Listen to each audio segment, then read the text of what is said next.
Olá, aqui Roberto Herrera da Expert Channel. Estamos conversando com Fernando Vilarim e Neomar Vaccari, da Toto Empresarial, sobre sucessão em empresas familiares. Conversamos já sobre os conflitos, sobre a questão da perda de dinheiro, perda de patrimônio, da gestão, as coisas que são importantes para se fazer um bom processo de sucessão em empresas familiares. Nesse bloco, nós vamos conversar a respeito de empresas e o tamanho delas. Se a sucessão em empresas familiares pode ser feita em qualquer tipo de empresa. E é nesse sentido que eu gostaria de fazer essa pergunta para vocês. A sucessão e o processo de sucessão em empresas familiares, ela pode ser feita em empresas que são pequenas, por exemplo? É importante isso para uma empresa pequena ou média? Não só pode, como que a gente recomenda fortemente que seja feito, né? O tamanho, o porte não vai interferir na prática, né? Gestão de empresarial, não importa quantos zeros depois, né? Não há necessidade. Eu acho que todos devem iniciar com o processo de sucessão. Claro, as ferramentas e as práticas que vão ser utilizadas, elas são diferentes, mas a gente recomenda fortemente que tudo isso, todo mesmo, a preocupação que há num processo de sucessão, de uma passagem de uma geração para outra, os cuidados sejam tomados. Eu diria até o seguinte, Roberto, quanto menor a empresa, mais importante é dar foco à questão do planejamento sucessório. Porque uma empresa de grande porte, vamos supor, em tese ela tem gordura que pode se queimar.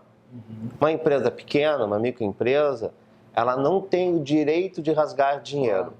Né? Então, cada real que ela rasgar é um real a menos para a família.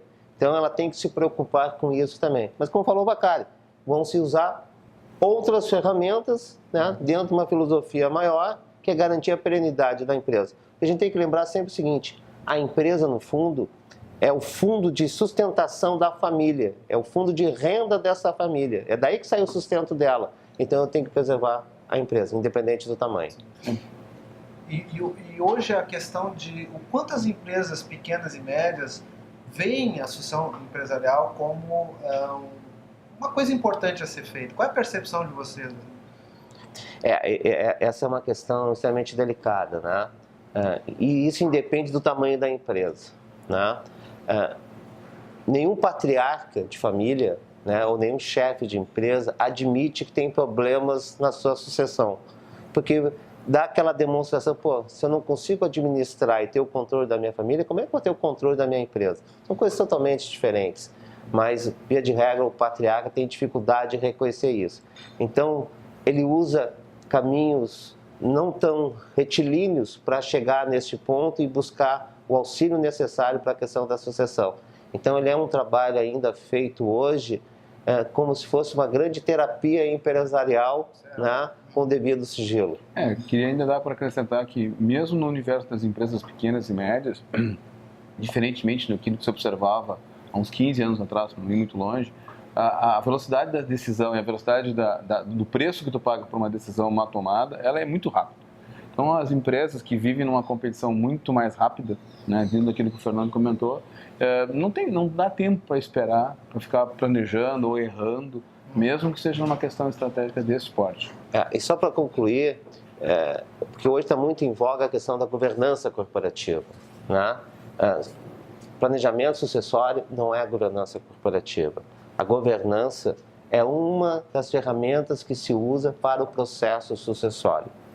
Mas tu pode ter planejamento sucessório sem a governança, né? E via inversa também. Ter a governança não te garante um planejamento sucessório ou uma sucessão com êxito. É um dos caminhos apenas, é uma ferramenta a ser utilizada. Dá para entender, então, que qualquer empresa pode e deve fazer o planejamento sucessório, mas principalmente aquelas onde as regras não estão claras, não estão definidas, quando, por exemplo, faltar um principal gestor. Mas, nesse caso, assim, de acontecer a falta de um gestor principal muito rapidamente, o que ela deve se preocupar primeiro em fazer? Não tinha nenhum tipo de planejamento, aconteceu o imprevisto. O que ela deve fazer por primeiro? Evitar a inércia. Reunir as partes interessadas e evitar que a empresa fique imobilizada. Quando uma empresa imobilizada, o prejuízo é muito maior para a família do que qualquer decisão equivocada. Decida, faça, haja, mas não fique inerte. Muito bem, estamos conversando com o Fernando Vilarini e o Marvacari sobre sucessão em empresas familiares. Não perca o próximo e último bloco, onde eles farão um grande fechamento desse assunto e a principal ferramenta que eles podem oferecer na ajuda desse tipo de trabalho dentro das empresas. Não perca.